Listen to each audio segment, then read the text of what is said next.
Welcome to Pratap classes. दोस्तों, Pratap classes के YouTube channel पर आपका स्वागत है। आज है 21 मई 2025 और 21 मई 2025 के जितने भी इंडिया और वर्ल्ड के जो करंट अफेयर्स के क्वेश्चन बनते हैं, आज उनका अपने डिस्कशन करेंगे। पूरा वीडियो ध्यान से देखना और लास्ट में आपसे क्वेश्चन पूछूंगा जिनके जवाब आपको कॉमेंट बॉक्स में देना होगा। आज अपने पढ़ेंगे कि भारत ने सेफ अंडर 19 चैंपियनशिप 2025 का खिताब जीता। पहली बार इटालियन ओपन का खिताब किस खिलाड़ी ने जीता है और भारतीय सेना ने किस ताप प्रहार अभ्यास आयोजित किया, इनकी आज हम चर्चा करेंगे पूरे लेटेस्ट न्यूज़ के साथ में। डेली आपको सुबह मेरी करंट अफेयर्स की क्लास आपको मिलती है। तो सभी साथी एक बार कर दें सेशन को लाइक शेयर। सभी साथियों को गुड मॉर्निंग। सबसे पहले हम करेंगे कल के क्वेश्चनों को रिवाइज। कल अपनी क्लास आई थी 19 और 20 मई की एक साथ। देखिए, इसरो का 101वां मिशन कब लॉन्च किया गया? तो PSLV-C 61। मुंबई क्रिकेट एसोसिएशन ने 16 मई 2025 को मुंबई के किस स्टेडियम में रोहित शर्मा स्टैंड का अनावरण किया? वानखेड़ा स्टेडियम।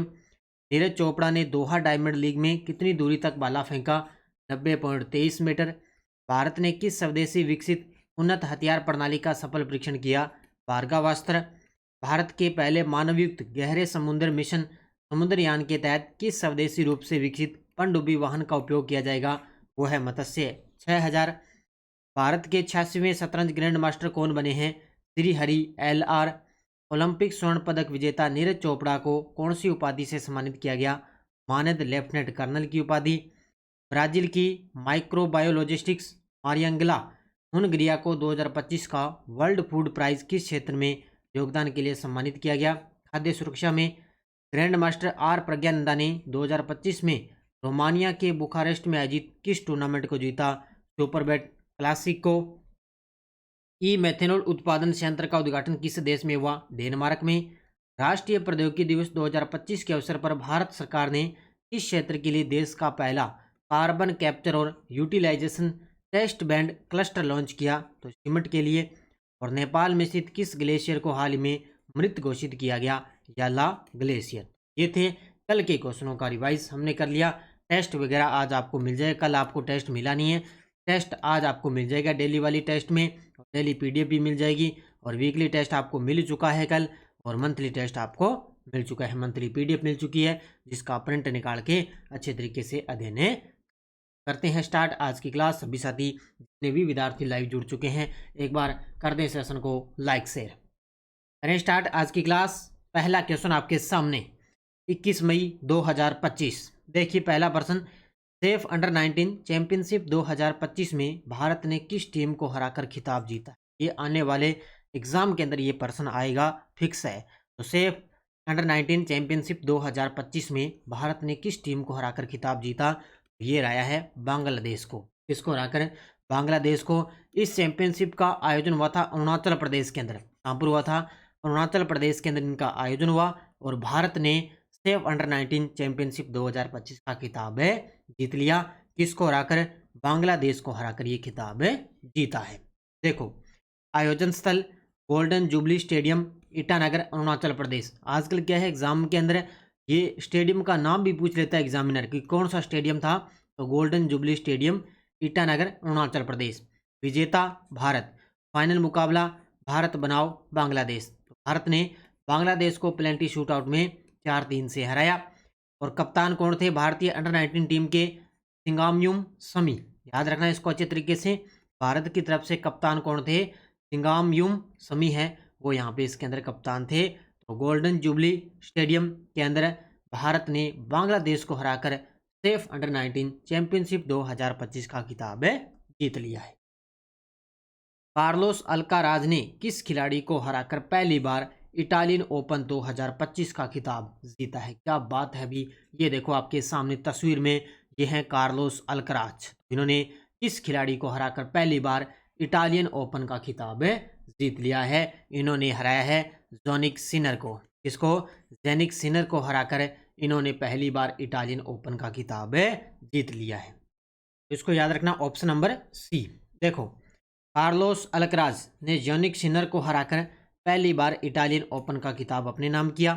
1990 के बाद अल्काराज ऐसे तीसरे खिलाड़ी बने हैं जिन्होंने ATP टूर के अंतर्गत सभी प्रमुख क्ले कोर्ट खिताब जीत लिए हैं। इनका क्वेश्चन आता है ना, सीधा सीधा प्रश्न आता है कि ऑस्ट्रेलियन ओपन किसने जीता, इटालियन ओपन किसने जीता, फ्रेंच ओपन किसने जीता या किसको हराकर जीता, बस इतना एग्जाम के अंदर प्रश्न आता है।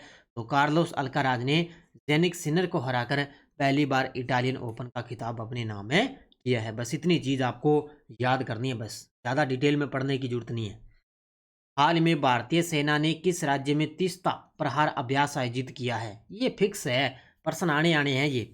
तो हाल ही में भारतीय सेना ने किस राज्य में तीस्ता प्रहार अभ्यास आयोजित किया, ये किया है पश्चिम बंगाल के अंदर।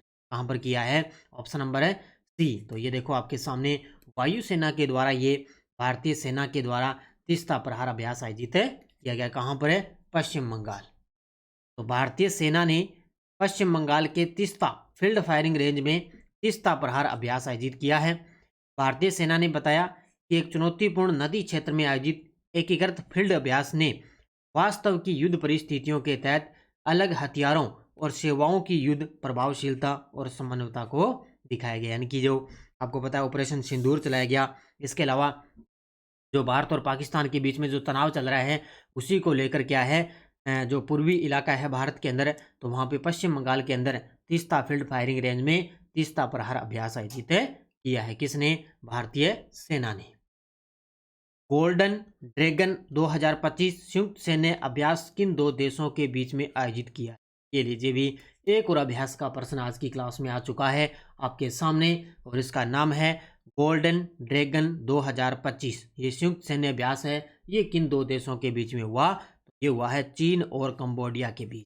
ये देखो आपके सामने चीन की सेना और कंबोडिया की जो सेना है उनके बीच में गोल्डन ड्रैगन 2025 संयुक्त सैन्य अभ्यास आयोजित किया गया है। कहाँ पर है, ये 7वां संस्करण, ये इनका 7वां संस्करण है और कंबोडिया के अंदर ही ये अभ्यास है आयोजित किया जा रहा है। तो अभ्यास का नाम गोल्डन ड्रैगन 2025, कार्यक्रम 7वां संस्करण, भागीदार चीन की PLA और कंबोडियन सशस्त्र बल के द्वारा यह अभ्यास आयोजित किया जा रहा है। स्थान कंबोडिया के अंदर, जमीन और समुद्र रिम पोर्ट सहित कंबोडिया के अंदर ये अभ्यास। अवधि मई 2025 के मध्य से अंत तक ये अभ्यास चलेगा। थीम याद रखना, आतंकवाद रोधी, मानवीय सहायता, शांति और सहयोग इसकी थीम है। यानी कि मई के लगभग मध्य से स्टार्ट हुआ है, ये मई के अंत तक है ये अभ्यास चलेगा। तो गोल्डन ड्रैगन 2025 ये किसके बीच में है, चीन और कंबोडिया के बीच में ये अभ्यास है किया जा रहा है। ये मई के लास्ट तक ये अभ्यास चलेगा, 7वां संस्करण। भारत की रणनीतिक प्रतिरोधक क्षमता को मजबूत करने वाली दो प्रमुख स्वदेशी मिसाइलों में कौन कौन शामिल है। अब ये जितने भी मिसाइल है, जितने भी परीक्षण होते हैं एग्जाम के अंदर, जो मेन जो आपके लिए महत्वपूर्ण क्वेश्चन है ना, वो मैं आपके लिए करवा रहा हूँ। भारत की रणनीतिक प्रतिरोधक क्षमता को मजबूत करने के लिए दो प्रमुख स्वदेशी मिसाइलों में कौन कौन है शामिल है। तो इसके अंदर दो शामिल है, एक तो है शौर्य और एक है अग्नि 5। ऑप्शन नंबर सी, कौन सी, एक तो शौर्य इसके शामिल है और एक है अग्नि 5, ये दोनों मिसाइलें इसके अंदर शामिल है। अब ये दोनों क्या क्या काम करेगी वो देखो। पहले हम बात कर लेते हैं शौर्य मिसाइल की। ये क्या करेगी, ये है सतह से सतह पर हवा में मार करने वाली सामरिक मिसाइल। क्या है, सतह से सतह पर मार करने वाली सामरिक मिसाइल। मारक दूरी कितनी है, 700 से लेकर 1900 किलोमीटर तक ये मार कर सकती है। इसकी गति हाइपरसोनिक है और लॉन्च प्लेटफॉर्म कैनिस्टर युक्त भूमि आधारित है, इसको लॉन्च भी किया जा सकता है। तो ये कौन सी मिसाइल होगी, शौर्य मिसाइल। इसके बाद में अपनी बात करते हैं अग्नि 5 मिसाइल। इसका प्रकार है अंतर महाद्वीपीय बैलिस्टिक मिसाइल है ये, वो तो है सतह पर मार करने वाली मिसाइल, ये है अंतर महाद्वीपीय बैलिस्टिक्स मिसाइल है। इसकी दूरी है 5000 किलोमीटर से अधिक की दूरी है और कुछ अनुमान लगाते हैं 8000 प्लस भी हो सकती है। इसकी गति भी हाइपरसोनिक है और लॉन्च प्लेटफॉर्म कैनिस्टर युक्त सड़क परिवहनीय इसकी लॉन्च प्लेटफॉर्म है।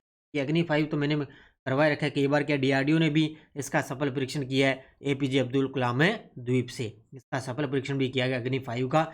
ये तो आपने पढ़ा ही होगा। और ये शौर्य मिसाइल है, इसको भी आप अच्छे तरीके से याद कर लें। तो ये भारत की जो प्रतिरोधक क्षमता है उसको मजबूत करने के लिए दो स्वदेशी जो है मिसाइलों को शामिल किया है।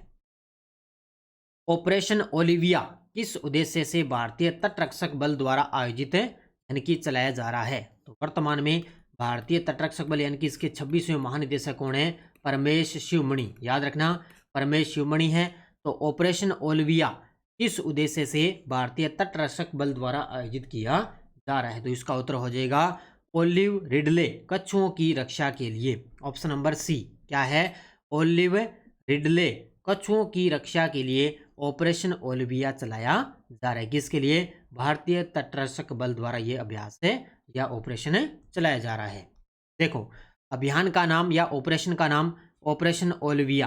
कोई भी बात है, एक चीज याद रखना, संचालन करता है भारतीय तटरक्षक बल। कब है? फरवरी 2025। स्थान उड़ीसा राज्य के ऋषिकुल्या नदी के मुहाने पर। क्या है?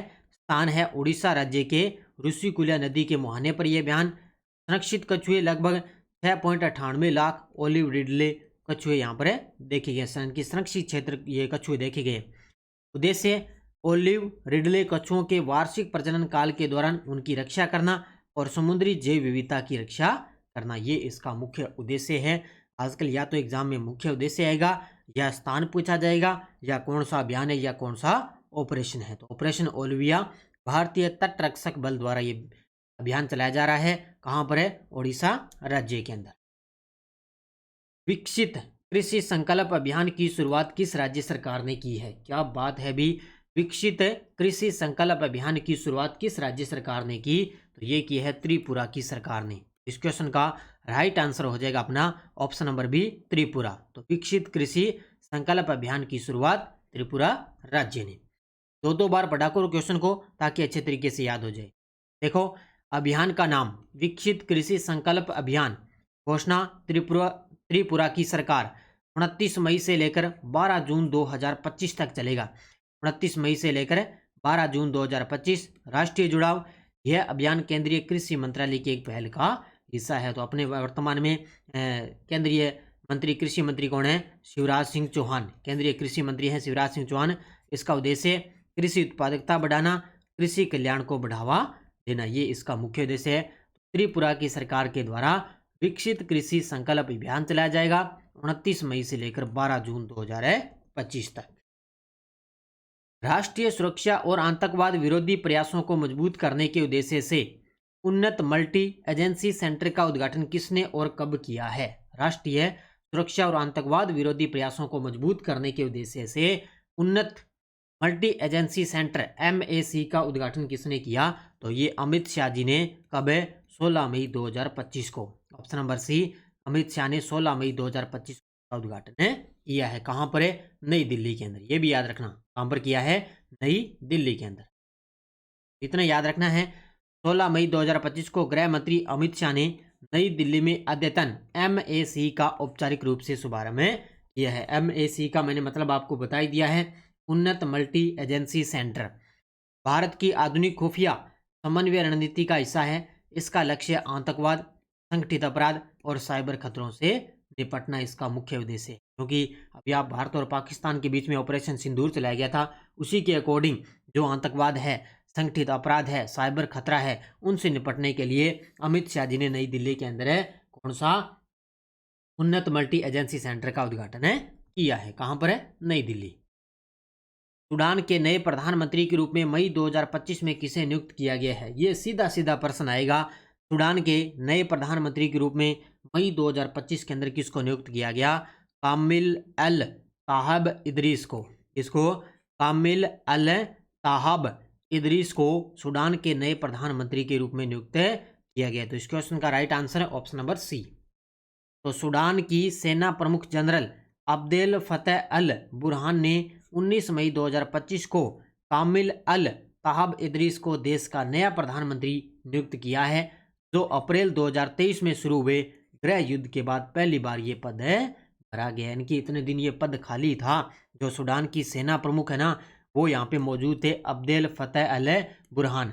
लेकिन अब इन्होंने 19 मई 2025 को कामिल अल ताहब इदरीस को देश का नया प्रधानमंत्री नियुक्त कर दिया। किस देश के बने हैं? सूडान देश के नए प्रधानमंत्री बन गए। डॉक्टर जयंत विष्णु नार्लिकर्न का निधन हो चुका है। इनको किस क्षेत्र में उनके योगदान के लिए जाना जाता था? तो डॉक्टर जयंत विष्णु नार्लिकर है, इनका निधन हो चुका है। इनको जाना जाता था खगोल भौतिकी के क्षेत्र में। इसमें खगोल भौतिकी क्षेत्र के अंदर इनको जाना जाता था। कौन है? डॉक्टर जयंत विष्णु नार्लिकर। इनका संबंध है भारत के महाराष्ट्र राज्य से, याद रखना, महाराष्ट्र राज्य से इनका संबंध है और इनको खगोल भौतिकी के क्षेत्र में जाना जाता था। तो प्रसिद्ध खगोल भौतिकी विज्ञानी, दूरदर्शी विज्ञानी, संप्रेक्षक और पद्म विभूषण से सम्मानित डॉक्टर जयंत विष्णु नार्लिकर का निधन हो चुका है। याद रखना, पद्म भूषण 1965 के अंदर मिला। मात्र 26 वर्ष की आयु में यह सम्मान पाने वाले सबसे कम उम्र के व्यक्तियों में से एक थे। पद्म विभूषण इनको मिला 2004 में। ये भारत का दूसरा सर्वोच्च सम्मान है। तो पद्म भूषण 1965, पद्म विभूषण 2004 के अंदर मिला था। हाल में किस ऐतिहासिक स्थल का संरक्षण कार्य भारतीय पुरातत्व सर्वेक्षण द्वारा दिल्ली के महरौली में सफलतापूर्वक पूरा किया गया है? दिल्ली के इसके अंदर पूरा किया गया, तो वो है राजौन की बावली। ऑप्शन नंबर सी क्या है? राजौन की बावली। तो किस ऐतिहासिक स्थल राजौन की बावली का संरक्षण कार्य भारतीय पुरातत्व सर्वेक्षण द्वारा दिल्ली के महरौली में सफलतापूर्वक इसका कार्य पूरा हो चुका है? इस प्रकार के प्रश्न आपको देखने को मिलेंगे। ऐसा लग रहा है अभी ऐसा क्या प्रश्न करवा दिया, लेकिन इसी प्रकार का प्रश्न आपको देखने को मिल सकता है। तो स्थान महरौली दिल्ली, स्मारक राजौन की बावली 16वीं सदी की ऐतिहासिक बावली है। इसका संरक्षण कार्य किया गया अभी भारतीय पुरातत्व सर्वेक्षण के द्वारा इसका संरक्षण कार्य किया गया। और इसके अंदर सहयोगी संस्थाएं कौन कौन सी थी? वर्ल्ड मोन्यूमेंट्स फंड्स इंडिया और TCS फाउंडेशन, इन दोनों के सहयोग से इसका जो संरक्षण कार्य किया गया है। तो कहाँ पर? राजौन की बावली, ये नई दिल्ली के अंदर है, महरौल दिल्ली के अंदर, और इसका भी सफलतापूर्वक संरक्षण कार्य पूरा किया गया है।